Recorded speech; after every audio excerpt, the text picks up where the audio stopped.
Hello friends, welcome back to my channel Susmita's life. আমি সুস্মিতা তোমাদের সামনে নিয়ে চলে এসেছি আরও একটা নতুন রেসিপি।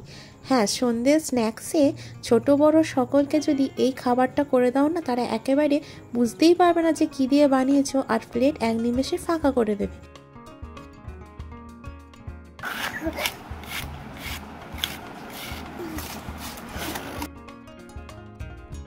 কুমড়োকে ভালো করে ধুয়ে খোলা ছাড়িয়ে নিয়ে গ্রেটার দিয়ে গ্রেট করে নিচ্ছি।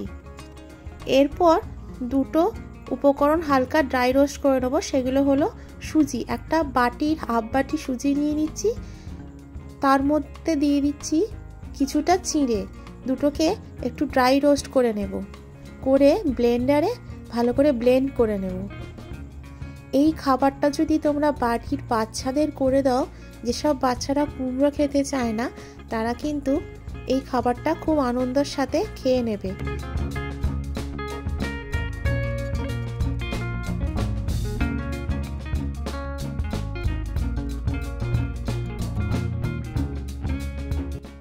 ব্লেন্ড করে রাখা দুটো উপকরণ কুমড়োর মধ্যে মিশিয়ে নিলাম।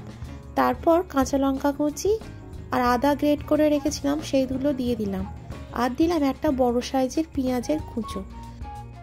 এর মধ্যে দিয়ে দিচ্ছি কালো জিরে, পরিমাণ মতো নুন, অল্প একটু চাট মশলা, একটু হলুদ গুঁড়ো দিয়ে দিলাম, একটু লঙ্কার গুঁড়ো দিয়ে দিলাম।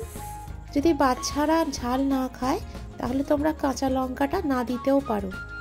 এরপর দিয়ে দিচ্ছি অল্প একটু বেসন, দিয়ে ভালো করে এটা মেখে নেব। একটা ডিম ফাটিয়ে দিয়ে দিচ্ছি। এইভাবে ভালো করে মেখে নিয়ে এটা আমি 5 মিনিট একটু রেস্টে রেখে দেব।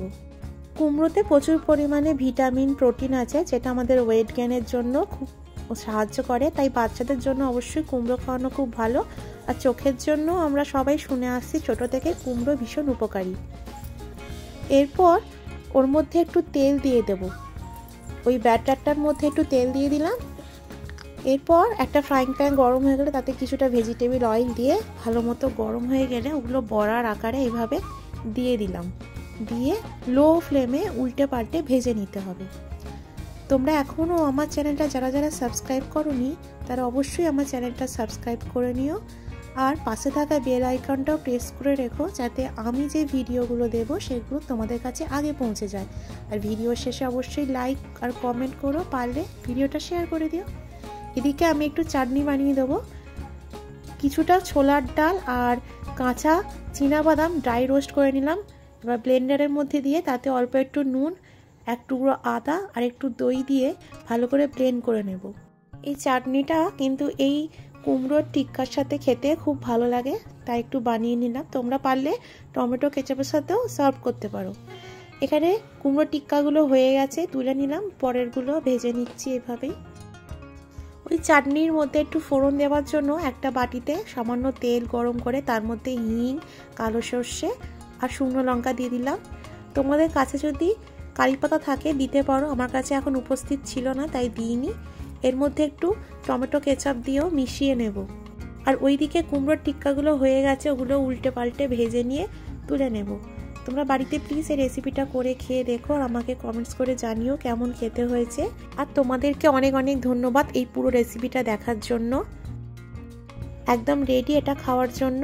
আজ তাহলে এখানেই আমার ভিডিওটা শেষ করছি। নেক্সট ভিডিও আবার দেখা হবে। Good bye.